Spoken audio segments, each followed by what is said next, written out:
tidak pernah ada satu suara yang terlalu kecil untuk didengar, karena setiap suara memiliki arti yang sama. Adik sanak mari berdemokrasi di Icak-Icak Podcast. Adik sanak mari berdemokrasi di Icak-Icak Podcast. Assalamualaikum warahmatullahi wabarakatuh. Selamat pagi, salam sejahtera untuk kita semua. Kembali lagi di Icak-Icak Podcast, ruang bincang tempat kita mengulik berbagai sisi dunia kepemiluan dari narasumber-narasumber yang berkompeten dan berpengalaman di bidangnya. Episode hari ini spesial banget karena kita akan bahas topik yang penting banget, yaitu pendidikan politik sebagai pondasi demokrasi yang sehat. Nah, untuk bintang tamu hari ini sangat luar biasa. Beliau adalah Profesor Dr. Emilda Sulasmi, MPD. Beliau ini akademisi, aktif juga sebagai pengamat politik dan juga aktif menulis juga, bisa di tracking ya di Google. Sudah banyak tulisan-tulisan beliau, sangat menginspirasi dan juga sudah berpengalaman melalang buana di dunia pendidikan. Langsung aja kita sapa. Assalamualaikum Ibu. Waalaikumsalam Fenty, selamat pagi dan semua yang mendengar atau menyaksikan podcast kita di KPU Kota yang sangat luar biasa, Camkoha ini. Ya, gimana kabarnya hari ini Bu? Sehat? Alhamdulillah sehat dan luar biasa. Terima kasih ya Bu udah menyempatkan hadir di studio podcast KPU Kota Bengkulu. Tema kita hari ini soal pendidikan ya Bu. Sangat linear sekali dengan latar belakang Ibu yang udah banyak sekali ya bersentuhan langsung dengan masyarakat, dunia pendidikan, apalagi generasi muda gitu ya Bu. Kemudian Bu, kita langsung masuk ke topik utama aja nih Bu. Kalau boleh kami tanya dari pandangan Ibu, sebenarnya sekarang ini bagaimana situasi pendidikan politik di Indonesia itu sendiri Bu? Ya. Apa sudah lumayan sehat atau memang masih sangat memprihatinkan? Ya. Kalau kita perhatikan dari yang sudah berjalan selama ini, proses pilkada, pemilu legislatif yang kemarin kita ikuti dan kita saksikan, kita amati, mungkin kalau kita lihat itu sudah mulai sehat dan mulai paham akan bagaimana pendidikan politik itu. Sudah lumayan sehat ya Bu? Ya, sudah lumayan sehat. Kita lihat sudah banyak pemilih cerdas. Hal-hal yang nanti mungkin tidak bisa atau tidak boleh dilakukan di dalam proses politik itu ada mungkin ada aja sebagian atau oknum saja yang kadang-kadang mungkin paham itu, tapi mungkin ada hal-hal yang membuat mereka itu mengindahkan bagaimana politik sehat itu seperti apa. Tapi sebagian besar kalau kita amati, politik itu sudah sangat sehat di masyarakat. Karena pendidikan politik itu yang sudah dilakukan oleh penyelenggara pemilu itu sudah dilakukan. Itu yang membuat masyarakat itu sudah paham akan pendidikan politik itu. Tapi bukan berarti harus udah cukup gitu. Setiap waktu kita harus berproses dan berprogres untuk penyempurnaan. Karena kenapa di dalam politik itu selalu ada dinamikanya. Gitu ya Bu. Selanjutnya Bu, kalau kita tarik lebih luas lagi, menurut Ibu seberapa besar hubungan antara pendidikan dan kualitas demokrasi di suatu negara itu sendiri? Oh, sangat berhubungan, karena pendidikan politik itu kan kita tahu adalah proses pembelajaran bagi warga negara atau bagi semua yang mengikuti proses penyelenggaraan politik atau pemilu atau apa seperti itu. Dengan adanya proses pendidikan politik, maka politik itu akan berjalan dengan baik, tujuannya akan tercapai dengan baik, proses penyelenggaraannya akan juga berjalan dengan baik. Jadi sangat berhubungan ya Bu. Kalau misalkan pendidikan politiknya sehat, terus pemilih jadi cerdas, demokrasi juga akan jauh lebih baik, lebih berjalan. Benar sekali. Kalau kita bicara soal pendidikan politik Bu, seringkali masyarakat bingung membedakannya. Soalnya kami juga ada sosialisasi teknis pemilu. Sebenarnya apa sih Bu yang dimaksud dengan pendidikan politik itu sendiri? Sama atau berbeda dengan sosialisasi teknis pemilu? Ya, jadi seperti Ibu sampaikan tadi ya, Fen, bahwa pendidikan politik ini adalah proses proses pendidikan untuk masyarakat terkait hal-hal yang berkaitan dengan politik itu. Nah, di mana di dalam politik itu ada kegiatan penyelenggaraan nanti ya, penyelenggaraan baik itu pemilihan legislatif maupun pemilihan kepala daerah. Nah, kemudian kenapa penting pendidikan politik ini? Karena di dalam pendidikan politik itu ada beberapa proses. Salah satunya adalah sosialisasi ya. Salah satunya adalah sosialisasi politik. Nah, di mana kalau tanpa adanya sosialisasi atau pembelajaran atau pendidikan politik untuk masyarakat atau untuk semua, maka tujuan yang ingin dicapai itu atau proses yang akan kita laksanakan itu pasti tidak akan berjalan dengan baik.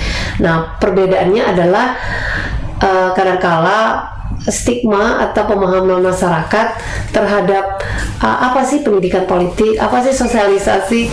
Kadang-kadang mereka mempersepsi itu tidak sesuai dengan yang sistematika atau aturan yang sebenarnya. Nah, pendidikan politik ini sebenarnya bukan hanya tanggung jawab oleh pakar-pakar pendidikan, tapi tanggung jawab semua. Jadi semua stakeholder, semua yang mengetahui bagaimana politik sehat itu, politik yang benar itu harus saling memberikan edukasi. Nah, biasanya itu memang didahului oleh para penyelenggara. Kemudian dari penyelenggara nanti menyampaikan dari orang ini ke orang ini, dari pintu satu ke pintu satu lagi. Jadi pendidikan politik itu tersampaikan di semua lisi. Nah, oleh sebab itu maka pendidikan politik itu bukan hanya tanggung jawab orang yang ahli pendidikan, tapi harus tanggung jawab kita semua. Jadi gitu ya Bu, yang semua lembaga atau stakeholder itu harus berkoordinasi dalam menyukseskan demokrasi kita. Iya, harus itu. Nah Bu, kalau kita lihat di sekolah, dulu waktu sekolah PT juga udah banyak belajar, ada namanya mata pelajaran pendidikan kewarganegaraan. Kemudian pertanyaannya, apakah itu sudah cukup untuk menanamkan karakter-karakter politik yang sehat untuk generasi-generasi muda? Atau memang justru dari pendidikan itu sendiri, dari pendidikan dini itu harus ditanamkan, kayak harus lebih ditekankan gitu Bu? Gimana Bu? Ya, jadi masalah pendidikan politik ini bukan dilaksanakan saat mau ada penyelenggaraan demokrasi ya. Jadi pendidikan politik ini sebenarnya bukan hanya untuk calon pemimpin ya, atau untuk calon legislatif. Jadi pendidikan politik ini untuk semuanya, dari usia yang paling kecil walaupun mereka belum jadi pemilih, tapi minimal mereka tahu saat penyelenggaraan pemilu ini lagi adanya pesta demokrasi yang merupakan bagian dari politik. Jadi pendidikan politik ini merupakan investasi jangka panjang juga ya, bukan hanya kita kuliah tinggi-tinggi ya Fen jadi investasi, tapi pendidikan politik ini merupakan investasi jangka panjang. Karena kenapa? Di dalam pendidikan politik, jika nanti pendidikan politik itu sudah berjalan dengan cerdas dan sesuai dengan aturan, tidak menyalahi hak-hak yang memang harus dimiliki oleh semua gitu, maka kita akan mendapatkan calon pemimpin yang luar biasa, bukan hanya amanah, tapi memang pemimpin yang akan membawa negara atau sebuah wilayah atau masyarakatnya atau rakyatnya menuju masyarakat yang cerdas, negara yang maju. Jadi bagusnya memang pendidikan politik ini dimasukkan di dalam proses pendidikan formal maupun informal. Jangan waktu hanya ingin penyelenggaraan pesta demokrasi atau penyelenggaraan politik baru dilakukan adanya edukasi atau sosialisasi. Itu memang sangat penting, tapi bagusnya memang ditanamkan nilai-nilai politik itu dari usia dari pendidikan yang terendah. Bagusnya kalau itu bisa dimasukkan ke dalam kurikulum. Jadi misalnya pendidikan kewarganegaraan, Pancasila itu udah ada, tapi bagusnya itu ditekankan lagi adanya edukasi tentang bagaimana penyelenggaraan pemilu atau pendidikan politik yang sehat dan cerdas.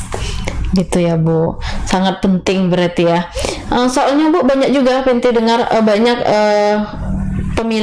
pemilih muda terutama itu banyak golput. Pas ditanya kenapa golput, jawaban mereka tuh nggak maulah milih karena kayak nggak ada pengaruhnya juga sama kami gitu Bu. Itu kan tandanya masih perlu pendidikan politik kayak harus lebih ditekankan lagi. Nah Bu, kira-kira bentuk pendidikan politik yang seperti apa Bu yang ideal untuk masyarakat umum khususnya yang belum terlalu akrab di dunia politik ini Bu? Ya, kalau di sekolah-sekolah yaitu tenaga pengajar itu memang bagusnya ya tenaga pengajar juga diberikan pengajaran bagaimana tentang pendidikan politik itu, jangan salah informasi atau salah penjelasan atau salah sosialisasi, karena kalau salah itu dampaknya akan luar biasa.